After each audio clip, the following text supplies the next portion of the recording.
I'm recording this and the Choo Choo review back to back, and oh boy, two pink kits that my camera really doesn't like showing the color properly. Awesome. I haven't watched Age, but I don't know, this design just... I don't normally make a habit of buying kits from shows I haven't watched, but something about this one, I just really like it.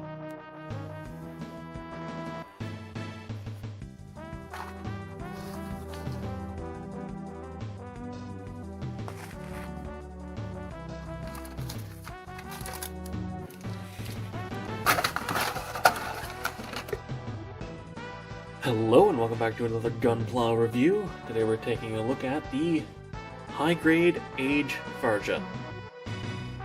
Alright, and starting off as always with the articulation. The Farsia is a bit of an older kit, but the articulation's fine. Head is on the usual barbell, though the massive backpack, which, yeah, that is a backpack, hooks completely around the head. It's a cool design, but like it kind of gets in the way of the actual head articulation. That said, can actually hinge back and rotate side to side.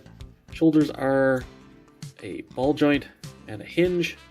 There is a bicep rotation, though it likes to stick on my copy, and a single jointed elbow, so you can rotate this to get a little bit more of a bend.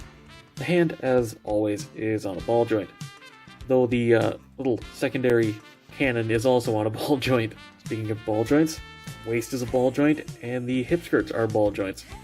Hip itself is a ball joint as well, and you would think there's more to it than that, but honestly, there's not. It's just a ball joint, and because of the shaping on this, you don't get a ton of range unless you like really move it out of the way. There's almost no outward. I don't even think that's 45 degrees. That said, there is a double jointed knee for pretty much a full bend, and the feet are on a ball joint down into the foot.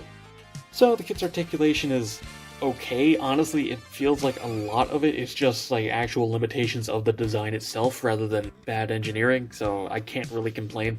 Getting into accessories, let's start off as always with color correction and by extension the sticker sheet. I used two of the stickers, which is just the silver in behind that chest gem there, as well as the visor, which honestly I might repaint because you can barely tell it's there from most angles. These two black ones are these back here, which I ended up just painting, which you don't get the silver trim, but that looks fine. And the three violet, lavender, it's like a powdery purple, are for the purple right here on this, which I don't even know why they bothered, because there's so much paint that needs to go into this that, like, what was the point? And yeah, speaking of, let's get into it, because there's a fair amount of paint on this. Like I said before, that needs gray, but these vents in here on both sides need gray, and behind the head. Speaking of gray, this section of the hand is part of the purple fingers, so that needs to be painted. And the little touch of dark gray on the tip of the foot there needs paint. So far you're probably thinking, oh, that's not that bad. Yeah. Black in all three of these. I'm assuming those are where the funnels come out. The whole top of this needs to be painted dark gray.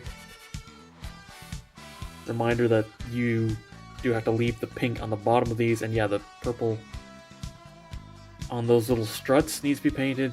And then all five of the funnels need the pedals painted. They just didn't even bother including stickers for that. I also did a black for the trim in the center of all of them. This can actually be just held up with something else if you prefer. It doesn't have to be plugged into this. It does come with the bottom little end cap. Anyway, you do actually get closed fists, which is nice, though not super necessary. And yeah, you need to paint the gray on the center of these too. Thankfully, I'll put that back in a second. There is actually storage on the bottom of this for these. And it fits either pair of hands too, so you know, if these just off to the side, they do all fit under here. I do appreciate what they did with the clear parts to hold up the bits. I think it's a nice, like, idea. The tolerances aren't great, so they don't really like staying in place, but it's a nice idea. Honestly, I actually ended up with one left over, which is nice. They give you enough length that you can do this and still have enough left over, which is good. I'm pretty sure this is made out of the same or very similar plastic to beam sabers. It's the softer polystyrene that, as you can see, bends fairly easily. And as you can probably see by the little spark of pink there, this does actually peg on. There is one final thing to mention, and that is that this, like, stinger can actually come off and then plug onto the beam emitter on the hand for a sword, I guess. It's kind of an odd choice. I mean, surely you would just use a beam saber at that point. Just do it like Cubile, whatever. I mean, looking at the silhouette of this does seem to be the age equivalent of Cubile, huh? And as for a quick size comparison, the base unit is actually very small. It's short, thin, not very deep aside from the stinger. But to be fair, about half the mass is just in the funnel rack, so it's not really that bad. So to wrap this review up, the Farsia is a nice kit, it just requires a lot of paint. I think that was completely worth it because, frankly, I think this kit looks really good. It meshes a lot of different design elements from previous Cubile clones into something pretty original. As long as you don't mind a bit of painting, and assuming you can get your hands on it, I do recommend picking this up.